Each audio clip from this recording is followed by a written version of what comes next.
This conference will now be recorded. Okay, so we have the recording started. So we'll just start with the topics which we had covered yesterday, and then we will move ahead. So if you remember, yesterday we started talking about the need of DevOps, why do we need DevOps, and we also talked about the cloud, why do we need cloud. So just let me show you the same thing, AWS DevOps.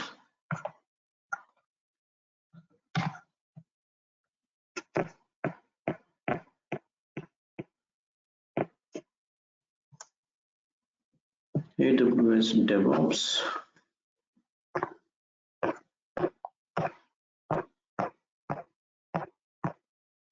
So we started talking about things like continuous integration, continuous delivery.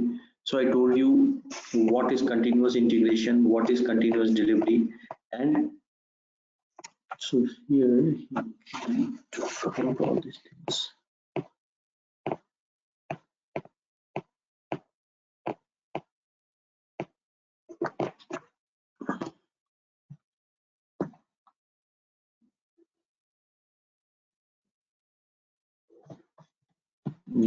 This.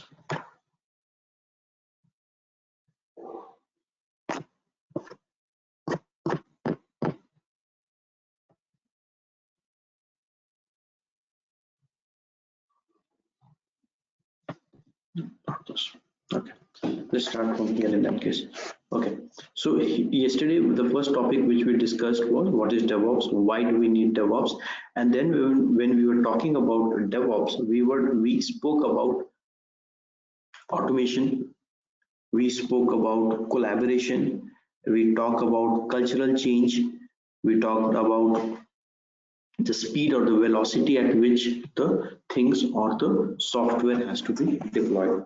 So this is what we were talking about. Let me say that you have been given a requirement, or your company has been given a requirement that you have to build so and so software for a customer. So basically what you do is, first phase is your build phase, where you start building the code or start writing the code. So you decide that, okay, I'm going to write it on a PHP language, or I'm going to write it in a Java language, and then you start writing the code. A set of testers will be there who will test the code, and then once the code is ready to be deployed, you release the code or give it to the customer. Once the code is available in the customer environment, the customer may ask for support, so he will give you the support job of where you monitor the application, how it is running in production, and in case there are any bugs, you go ahead and fix those bugs. And again, on top of that, if the customer says that I need some enhancement, you go and do the enhancement for that customer. So the DevOps benefits is what we discussed yesterday. The first is speed. The speed is at the speed at which you deliver the products, or time to market. You can say time to market. I give you an example that if I have to develop a COVID application or an app to distribute vaccines, so it should be fast enough to be developed and quickly launched, because I don't want to delay, because if I delay, others will enter into the market. So rapid delivery, I can share the content very fast, it is reliable, it is scalable. Scalability means if today 100 customers are using and tomorrow 10,000 customers are using, then it can scale and go big. Improved collaboration, this is again one very important feature, where I told you that if there are set of developers, security team, QA team, deployment team, so around 5 to 10 teams are there which are working together. So there will be a better collaboration in each one of them, because they will have a better mindset or a clean mindset. Then security, obviously, it is 100% needed, because if you are a website like Facebook or Google, or let me say Amazon.com, so you will never share the details of the customers who are coming to your website and buying stuffs, because that's a breach. So DevOps, as we told, that DevOps is a cultural change. So now in DevOps we talked about two terminology. One is your continuous integration. Okay, so in continuous integration, I told that there will be a source control, or there will be a common repository where you are going to keep the code. All the developers in your team are going to keep the code there. Then from there, automatically the build or the compilation will happen. And if it is automatically compiling, the code will go further to testing or staging area, from where you can test the code. Automatically the test will happen, and once it is done, it is available to be deployed to production. This is continuous integration in short. And similarly, I also told that there are two other terms like continuous delivery and continuous deployment. The only difference between continuous delivery and continuous deployment is that you have a manual approval process when it comes to delivery, and in deployment you don't have any manual approval. Directly it will go to production. So obviously the benefits, again, you start using software, so you automate the process. The developers productivity becomes high, because immediately you are sending a feedback to him. Like if something build is failing or test is failing, immediately you send a feedback to him. So if the bugs are there, if some problems are there, you address it faster, and obviously the overall software development process is faster.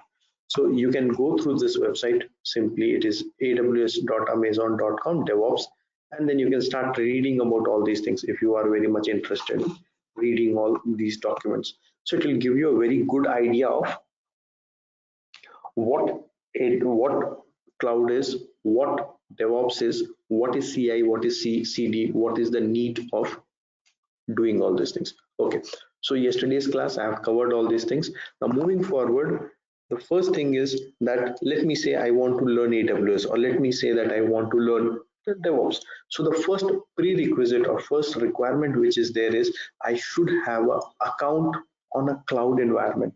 Okay, can I do it in my local machine? Yes, you can do it in local machine, but the problem will come when you have many servers running on your single machine. Let me say this is my machine or my personal laptop where I am using for my 10 different things. I'm doing 10 different things from my personal laptop. This is my office laptop or my personal laptop. I'm working from home. I am watching movies. I'm watching XYZ. I'm doing banking. So I am doing a lot of things with this personal computer. And this computer has 8 GB RAM. And I will say that 6 GB RAM is almost every time occupied. Now, if I install everything, if I start installing everything like Jenkins server, Git server, everything I'll install here only on my personal laptop, then definitely my laptop will become very slow, and I will not be able to browse the things which I'm doing right now. Second thing is that I want a real-time feel of how it is happening in IT industry. Because in IT industry, you will see nothing is installed in your personal laptop. Okay, though you can install, but nothing is there on your personal laptop. Big servers are there. So I need a look and feel of that kind of server. So the best place is that we go to cloud and create an account for yourself. So yesterday I had given you a requirement, or I had given you a task where I've asked you to create an account. So once you have created an account, the account activation will maximum take 24 hours. Once the account is activated, you can simply come here and say next, provide your password, and say sign in. The moment you sign in, you see a page like this, which is AWS Management Console. Now, this is one of the way how we log into AWS Cloud. Why AWS Cloud? Why not Azure Cloud? Why not GCP? We can debate on that, because AWS will have some good features, Azure will have some good features. But my personal choice is AWS, because AWS is what first came into the market, and it is ruling the market. If you go by market share, which cloud company is owning what amount of customers in the market, you will see AWS is much ahead than Azure and GCP. So it is always beneficial to have AWS. And obviously the openings in AWS are much more than Azure and GCP. Okay, so I have the account ready. I know what is CI, I know what is CD, and I know what is DevOps, what is AWS. Now, where should I start from? All these things, I know the theory. I want to start. So we will start from Linux or Unix. Now you will say, from where is this thing coming? I am learning, I am trying to learn DevOps. From where is this thing coming? So let me tell you that when you talk about server, you will talk about Linux and all. Okay, how it is there, what is there, we'll just now start our discussion. So let me say I am a layman. I don't know anything about computers. Okay, from there let's begin.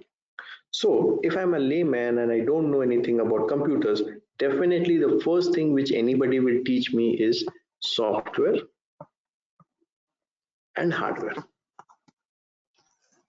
Software like my operating system, Windows 10 or Mac or anything like that. Hardware is my keyboard, my mouse, screen. So in short, I can say that anything which you can touch and feel is your hardware, and anything which you cannot touch and feel, like your antivirus, operating system, VLC media player, and all those things, is your software. When you say that I have a laptop or I have a server, these two things should work together. And if these two things are not working together, it means there is a problem. If you click on the mouse and the mouse is not responding, it means there is a problem. Okay, if you have installed Windows 10 and Windows 10 is not responding, it means there is a problem. So definitely in between there is something which is making this communication happen between your hardware and software. Okay, that communication or that thing which makes your communication happen between both of them is called kernel. Okay, now let me just erase this and draw it in a different way.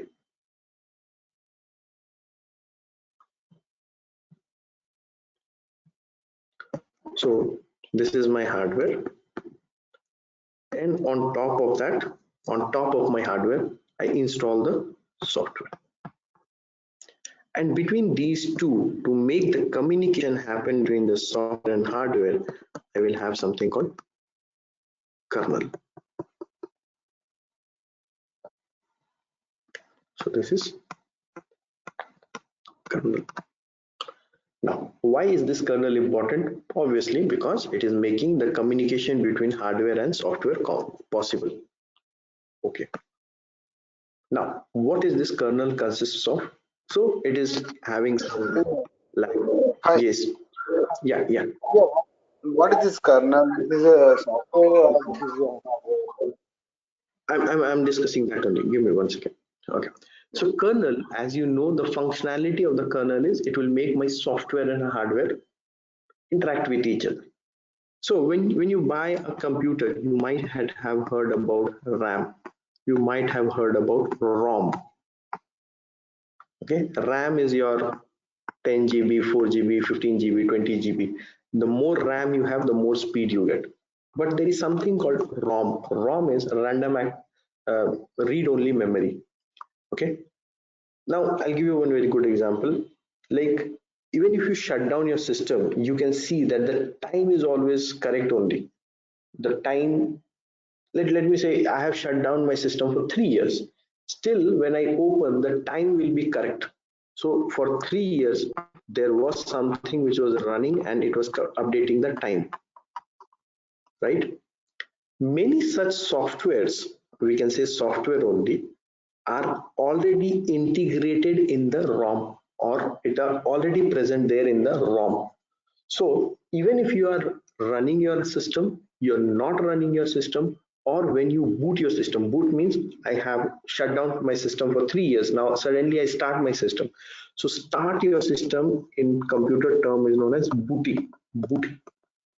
So when you boot your system, when you restart your system, when you start your system after 10 years, this ROM will first get loaded to your hard disk. So if I talk about my computer, obviously it will have a hard disk, HDD hard disk drive.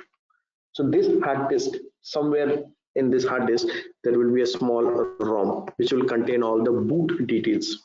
how to boot the system.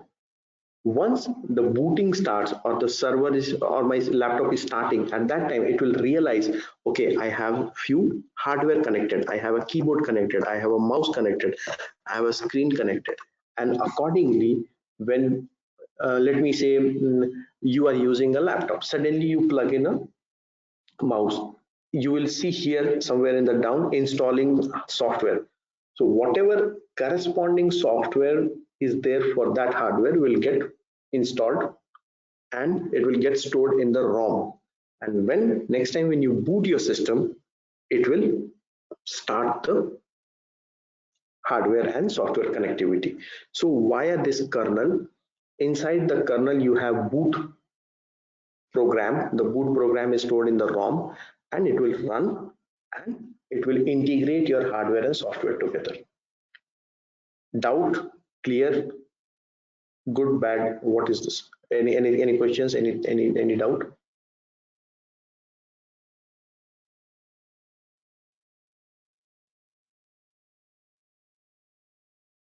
Okay, I'll take it as yes.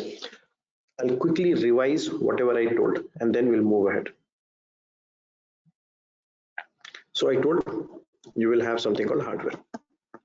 You will have something called software. If you have a hardware and software and you want both of them to talk with each other, you will have a thing called kernel. This is my kernel. So kernel work is make hardware and software talk with each other. Hardware plus, one second.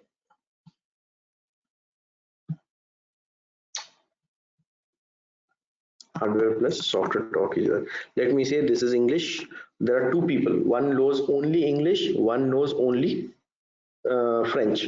So they want to talk to each other. They will find someone who knows both English and French so that they can do the translation like that. Okay, so the kernel is one who is responsible for making the conversation happen between software and hardware. Now this kernel consists of a lot of programs which are stored there in ROM, read-only memory. Read-only memory consists of all these programs which will be needed while you boot your system or you start your system.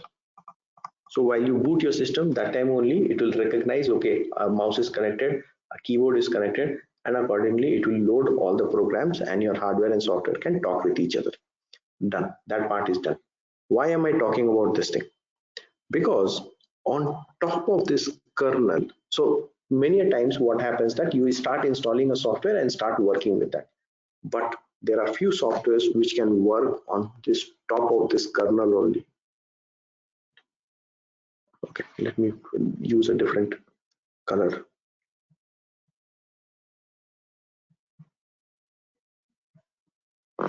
There are few software can work on top of this kernel, or to be very precise, they can work on the shell of the kernel. Shell is the outer cover, right?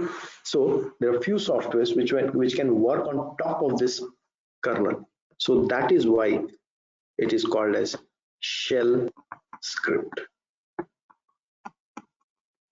And here where is your Unix and Linux mix and entry. Okay.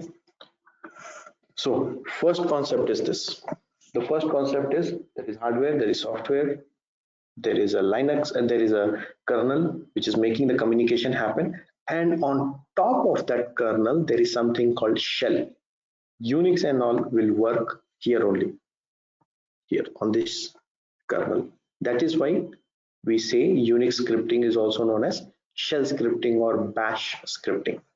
So you will hear these terms: bash scripting, shell scripting, Unix scripting, Linux scripting.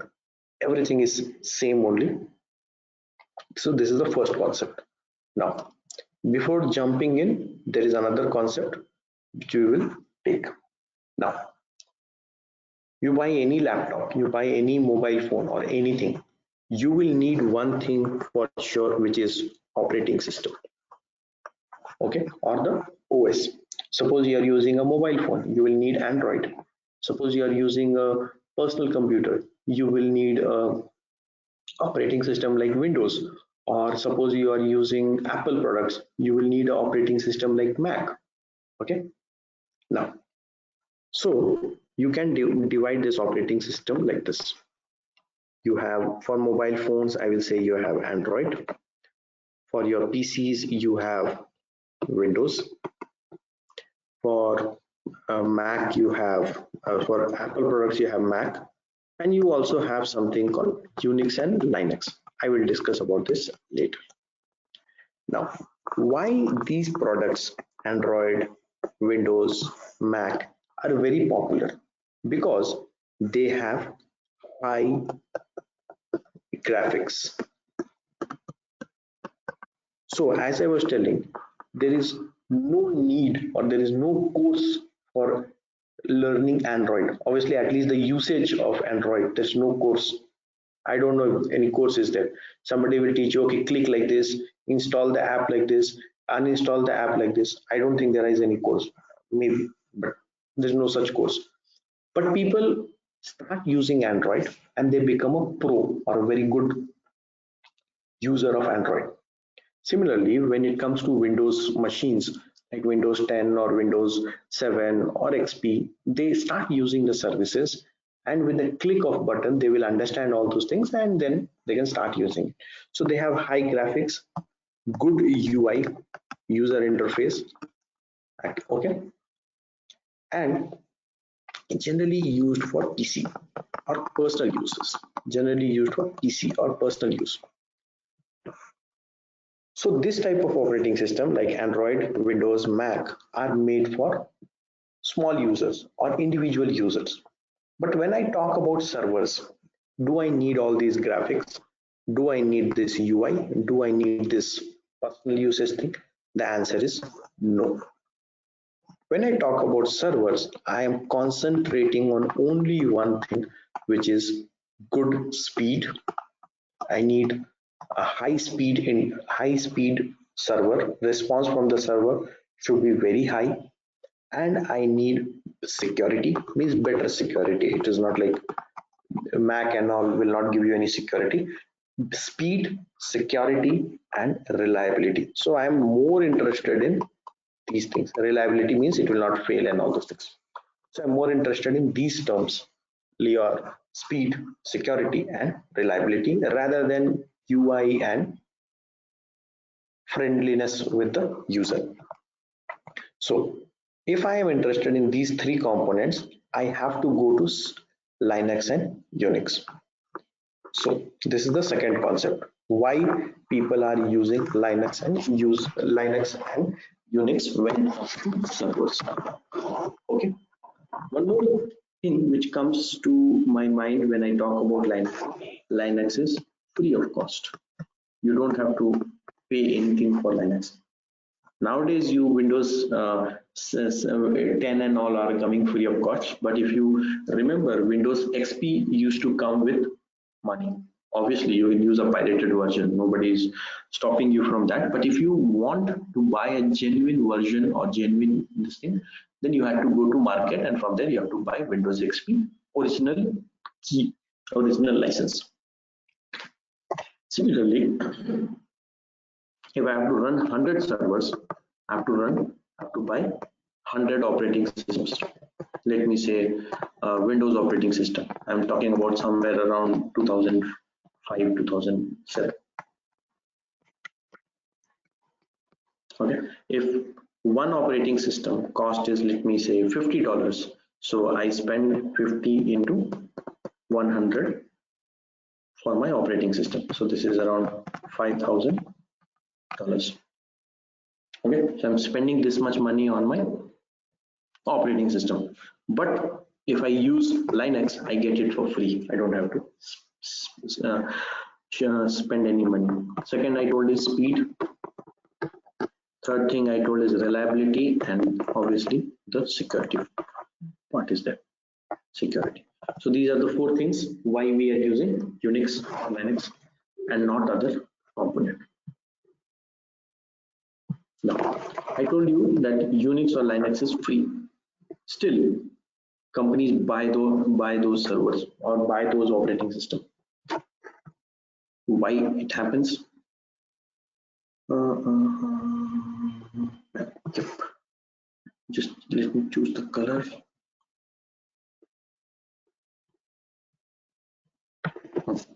So when I talk about Linux, I told you it is free,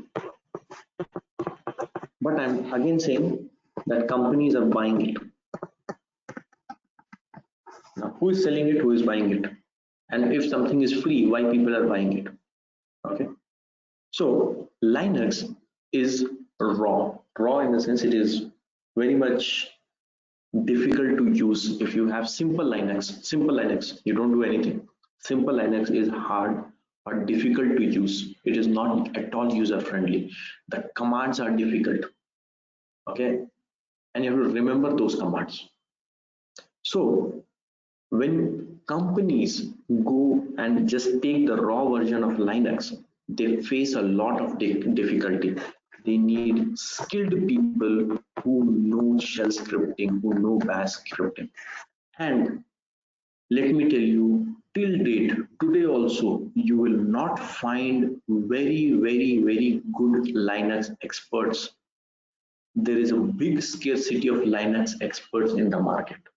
You will say it is everybody can go to the YouTube and you can see. It is not that easy. Linux is difficult. If over a period of 10 years or over a period of 15 years, you learn 100 Linux commands, you are expert. But Linux commands are very difficult. I'll give you one example. lsblk, one command. Then chmod. Well, the commands are very difficult to remember basically, unless and until you are using those commands. So you need skilled people. Second, in case there is a failure, okay, let me say you are walking on the road, and there on the road you found a phone. The phone was lying there. Okay, you took that phone and you started using that phone. Okay, and on that phone you have installed 10 applications. After 10 days, suddenly the phone crashes or the phone switches off automatically and it is not switching on. You cannot go to XYZ saying that I found the phone from here, tell me what I can do. Okay, but if you have bought that phone from a market, let me say you went to Amazon or Purvika or something, some shop you went, and from there you have bought the phone, and after 20 days the phone automatically gets switched off. Okay, so you have the bill, you have everything, you can go to the service center and you can get it repaired. You will say the other phone also I can get it repaired, but remember that will be a chori ka phone, that is a theft, because it was lying there, you picked it, so that is a theft or chori ka phone, and if you are caught, police will catch you. So you are not going to the service station, not the local service station, not the company authorized service station. Okay, so that's the difference. In case there is a failure, and if you have the paid version, you can go to the company directly saying that I have this problem. But if you are using the pirated version or you are using the stolen version, you cannot go to the company, right? Okay, so this is why people are using the paid version of Linux. Okay, one more concept. I'll bring everything together. Yep. Somewhere around 2007 and 2010, you would see the software was being sold. If you want Adobe, if you want Windows XP, if you want any software, it was sold. You have to pay the money and you have to take the money, you have to pay money and you have to take that from the company. I'm not talking about pirated versions. Why I'm not talking about pirated versions? Because here I'm talking about company. So if you have a company, let me say you're running a company like facebook.com, you cannot run with the pirated versions, because the companies like, let me say Facebook is running on PHP and you start using pirated version of PHP. the PHP company will put a case on you and your company has to close. So I'm not talking about the pirated versions because I'm running a genuine company. Okay, so softwares were sold, but gradually when we entered 2015 and there onward, people started realizing the importance of software community development. Software community development means that I earn from the software or I earn from the IT industry. I should contribute to the IT market. How can I contribute? One example which many people will know is that though Facebook is completely written on PHP, you will find a lot of contribution from Facebook to Python language. And if you go to internet, you will see a lot of communities are there who are promoting Python language, and that's the reason Python is so popular today. Okay, you don't have to pay anything for Python. You will get a very big community for Python, and there will be a lot of people who will be helping you. Okay, so nowadays the software which we see is of two types. One is your community edition, and the second one is your enterprise edition. Community editions are generally free. You get it like that, go download it, no cost, nothing. Enterprise edition is you pay for it. Now again the question will come, if I'm getting something for free, why should I pay for it? Obviously you don't get all the features here, or you have some terms and conditions. Here you get all the features, plus in case tomorrow there is a failure, there will be company people who will be supporting you. Okay, so if you create a free account with Amazon, you get all the access, but when you raise a request with them or you are facing some problem, AWS people will not help you. But if you buy the enterprise version from them and you're facing some problem, definitely they'll come and help you. So when I'm running a business, I'll be more interested in enterprise version rather than the community version. Okay, this is also done. So I told that Linux is there, it is free, but there are people who are selling it. Linux is not selling it. What happened is Linux, which is a raw version, on top of that, companies like Red Hat, one second, Red Hat RE Enterprise Edition, REHL, sorry, it is REHL, Fedora, SUSE, Debian, CentOS. So, and the list is very big. Okay, so there are companies like REHL, Red Hat Linux, you might have heard about it, Fedora, SUSE, Debian, CentOS, even Amazon is there. So they started taking the raw version of Linux, make changes on top of that, and started promoting it or selling it. And when they sell it, obviously the companies are buying it, and in turn they are providing them support in the sense, in case there is a failure, I will come and I'll help you out. So that's why today when you go to market saying that I want to buy, let me say, Unix server, or I want to buy a Linux server, you will see so many versions of this is there. Okay, now what all we discussed, I'll just brief everything so that everything is clear in your mind. First thing what I told is that whenever you go for any software, you will have two versions of that. One will be community version, the other will be enterprise version. Community version is something which is free of cost. Enterprise is where you have to pay money. Second thing is that there are multiple softwares available in the market, or there are multiple versions of this operating system. Linux operating system is available in the market. You can pick any one of them based on your requirement. Okay. Then the third thing what I told is there is something called kernel, which makes your software and hardware communication happen smoothly. And you write scripts on top of that kernel. That's why Unix and shell scripts are also known as bash scripting or shell scripting. Third thing what I told you, that there are a lot of operating systems available in the market, but we go for Unix or Linux because Unix and Linux are free or less costly, reliable, cheaper, scalable, and better in terms of security. Okay. Now you talked about so much about all these things. Where can I get all these things? Okay. There is where this AWS Management Console comes into picture. Now, when you come to AWS Management Console for the first time, you can see a screen like this. You'll not see all the AWS services like this recently visited. You will see this thing, all services. So what you have to do is either you can come here or you can directly come to this all services. Here, you will see there is something called EC2. If you keep your mouse here, it will say virtual server on a cloud. And as I told you, I need a server. So click on this.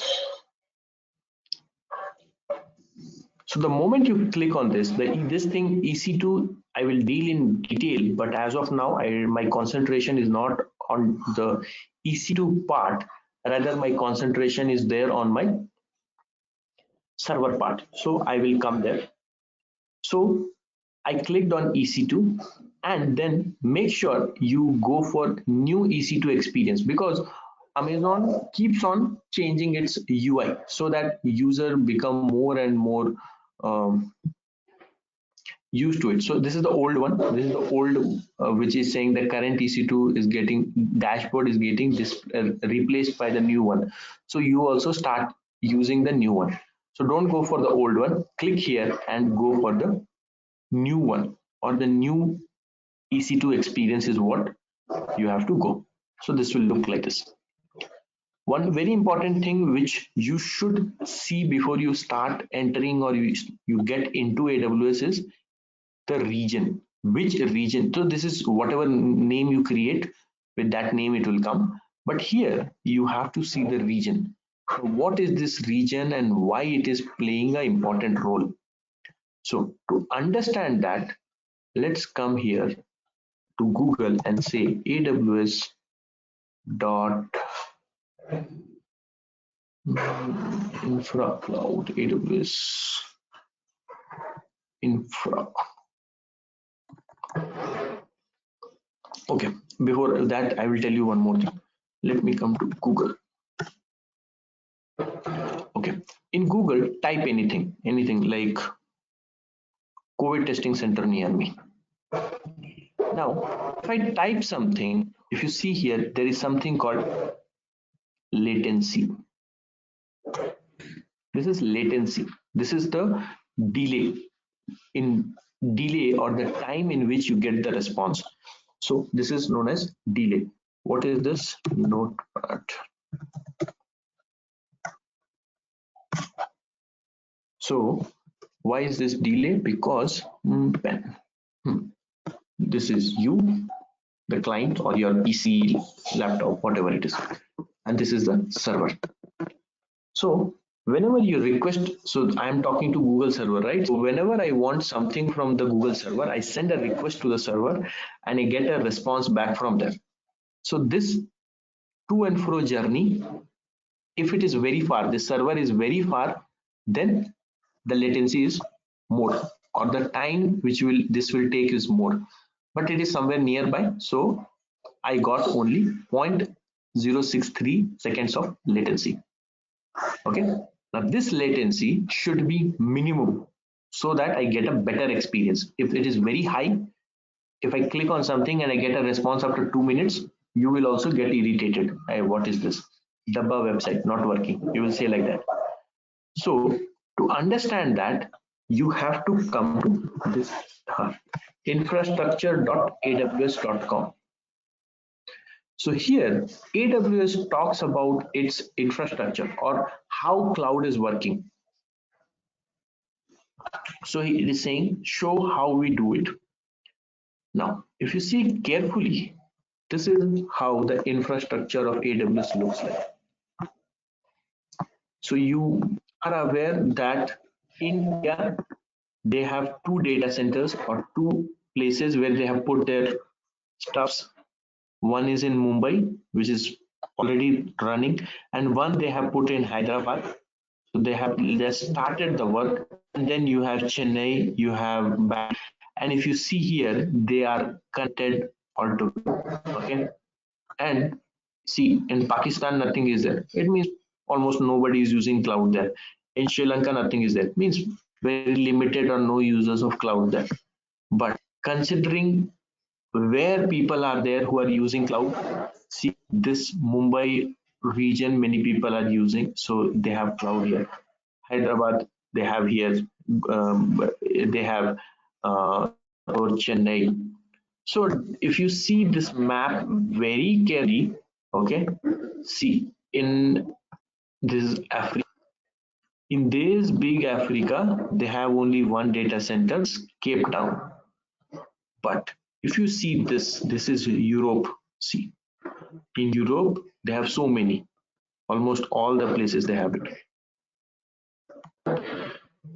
Ireland, London, Paris, Spain, Milan, Madrid, Frankfurt, because there are more number of in Europe. Similarly, come to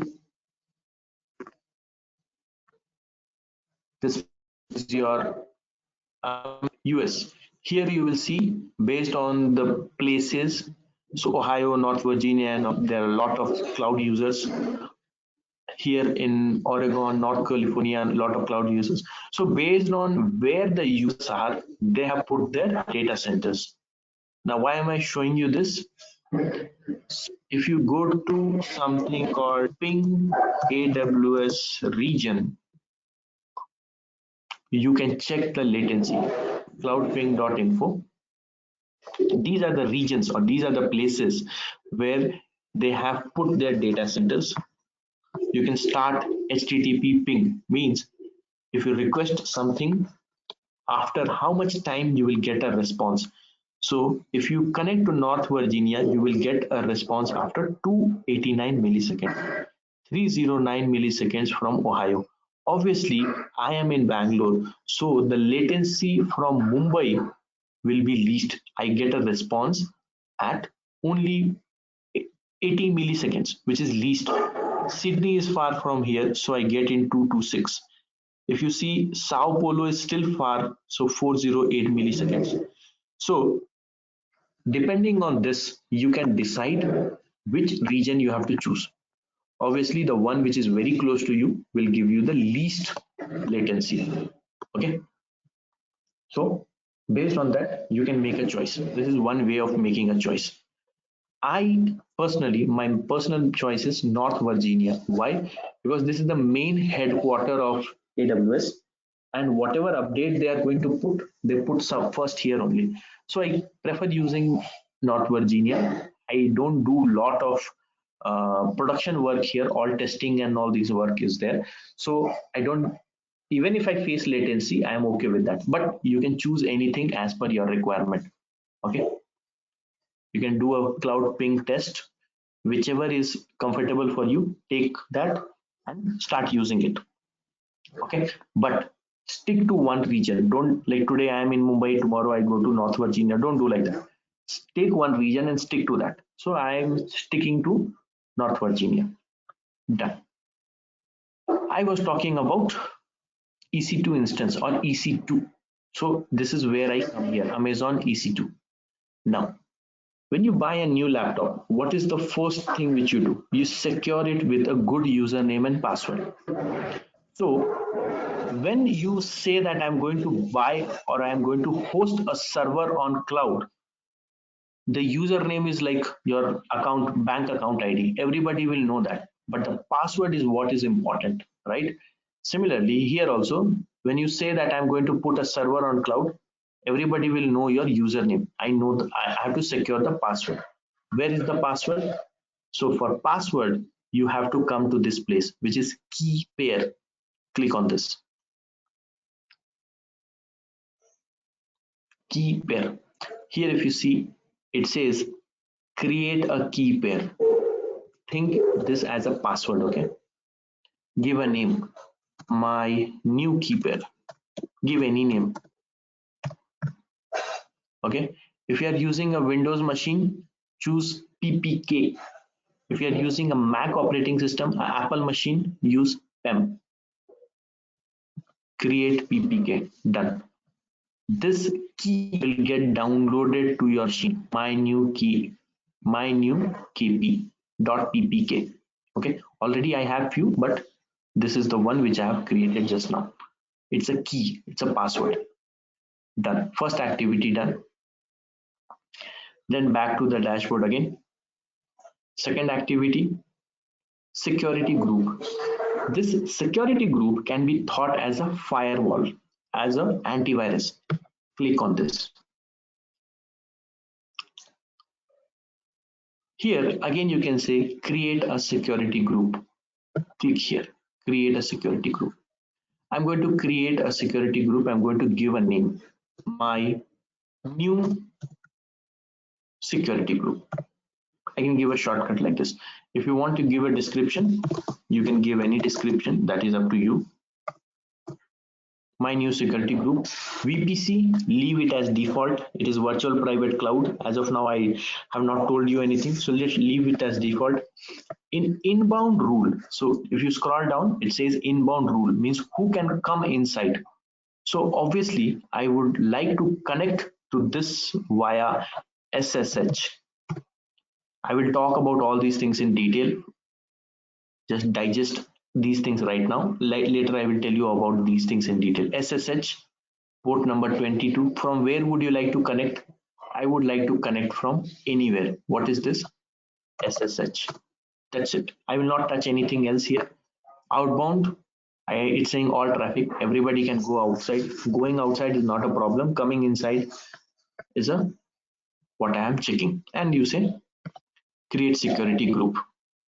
So I've done two things. I've created a security group and I've created a key pair. Back to your EC2 dashboard. Now here you can launch an instance from here, or you can go to this place, launch instance.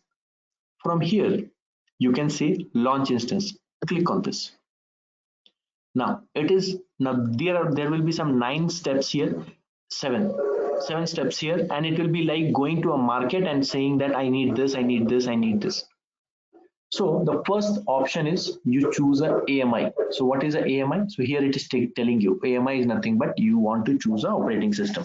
Now, as I told you, there are a lot of operating system available. So let me say I want Windows. See, all the Windows operating system it is showing. I told you for Linux you have a lot of versions. You want Ubuntu. UBU. Ubuntu. See, Ubuntu 20.04, 18.04. Then lot of for Ubuntu. You want REHL, Red Hat Linux. Red Hat Enterprise Linux. Enterprise means you have to pay some money. You want SUSE.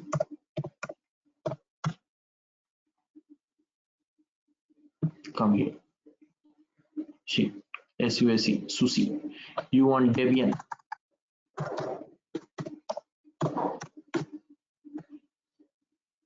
Debian.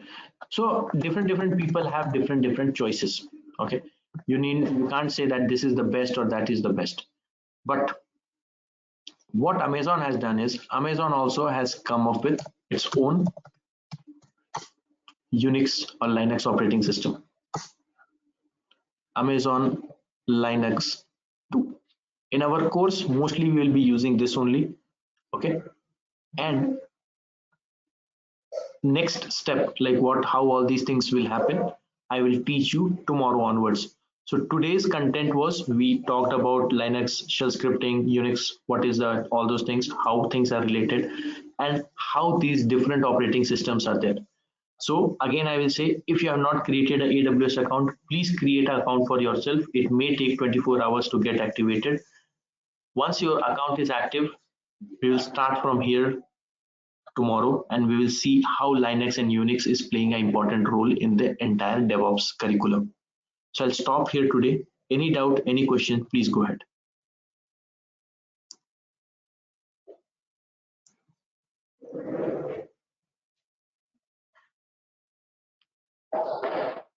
Okay. Hello. Yeah, tell me. Yeah, in there I can see 64-bit, the 816 and 64-bit ARM. May know the difference? I will tell you all these things. These are all operating system related things. I will tell you all the differences. ARM and this thing. I'll tell you all these things. Don't worry.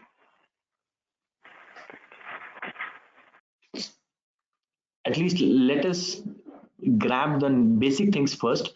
I'll tell you the details of this 64-bit, 32-bit, ARM, 886, what this virtualization and all these things mean. Okay, so I'll stop here. We'll meet tomorrow again and we'll resume the class. Okay, guys, bye bye. Have a nice day.